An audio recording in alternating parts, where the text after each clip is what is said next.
And I want to read a passage from one of his lectures, which I think is one of the greatest things he ever wrote, and which has been a very marvelous thing for me. It was in a lecture delivered to a group of clergy in Switzerland a considerable number of years ago, and he writes as follows. People forget that even doctors have moral scruples, and that certain patients' confessions are hard even for a doctor to swallow. Yet the patient does not feel himself accepted, unless the very worst in him is accepted too. No one can bring this about by mere words. It comes only through reflection, and through the doctor's attitude towards himself and his own dark side. If the doctor wants to guide another, or even accompany him a step of the way, he must feel with that person's psyche. He never feels it when he passes judgment. Whether he puts his judgments into words or keeps them to himself makes not the slightest difference. To take the opposite position and to agree with the patient offhand is also of no use. Feeling comes only through unprejudiced objectivity.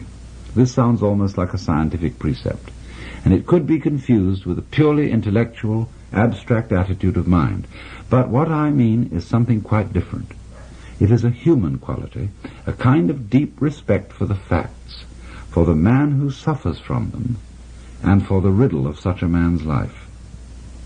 The truly religious person has this attitude. He knows that God has brought all sorts of strange and inconceivable things to pass, and seeks in the most curious ways to enter a man's heart. He therefore senses in everything the unseen presence of the divine will. This is what I mean by unprejudiced objectivity. It is a moral achievement on the part of the doctor, who ought not to let himself be repelled by sickness and corruption. We cannot change anything unless we accept it. Condemnation does not liberate, it oppresses. I am the oppressor of the person I condemn, not his friend and fellow sufferer. I do not in the least mean to say that we must never pass judgment when we desire to help and improve. But if the doctor wishes to help a human being, he must be able to accept him as he is. And he can do this in reality only when he has already seen and accepted himself as he is. Perhaps this sounds very simple, but simple things are always the most difficult. In actual life, it requires the greatest art to be simple, and so acceptance of oneself is the essence of the moral problem and the acid test of one's whole outlook on life.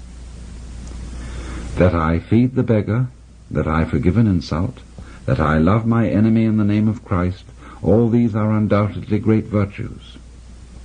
What I do unto the least of my brethren, that I do unto Christ.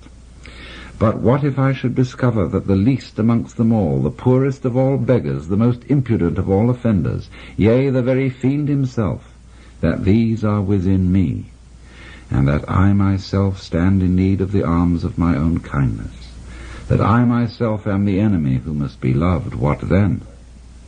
Then, as a rule, the whole truth of Christianity is reversed. There is then no more talk of love and long-suffering. We say to the brother within us, Raka, and condemn and rage against ourselves. We hide him from the world. We deny ever having met this least among the lowly in ourselves, and had it been God himself who drew near to us in this despicable form, we should have denied him 1,000 times before a single cock had crowed.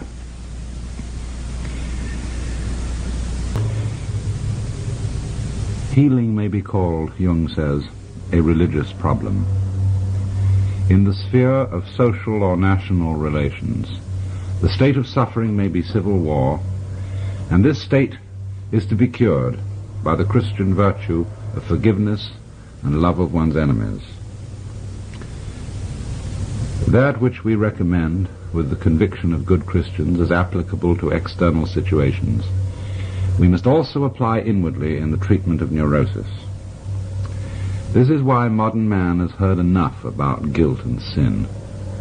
He is sorely beset by his own bad conscience, and wants rather to know how he is to reconcile himself with his own nature, how he is to love the enemy in his own heart, and call the wolf his brother. The modern man does not want to know in what way he can imitate Christ, but in what way he can live his own individual life, however meager and uninteresting it may be. It is because every form of imitation seems to him deadening and sterile that he rebels against the force of tradition that would hold him to well-trodden ways. All such roads for him lead in the wrong direction. He may not know it, but he behaves as if his own individual life were God's special will which must be fulfilled at all costs.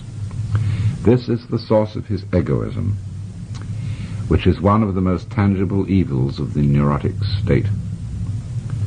But the person who tells him he is too egoistic has already lost his confidence, and rightly so, for that person has driven him still further into his neurosis. If I wish to effect a cure for my patients, I am forced to acknowledge the deep significance of their egoism. I should be blind indeed if I did not recognize it as a true will of God. I must even help the patient to prevail in his egoism. If he succeeds in this, he estranges himself from other people. He drives them away, and they come to themselves as they should, for they were seeking to rob him of his sacred egoism. This must be left to him, for it is his strongest and healthiest power. It is, as I have said, a true will of God, which sometimes drives him into complete isolation. However wretched this state may be, it also stands him in good stead, for in this way alone can he get to know himself and learn what an invaluable treasure is the love of his fellow beings. It is, moreover, only in the state of complete abandonment and loneliness that we experience the helpful powers of our own natures. When one has several times seen this development at work, one can no longer deny that what was evil has turned to good, and that what seemed good has kept alive the forces of evil.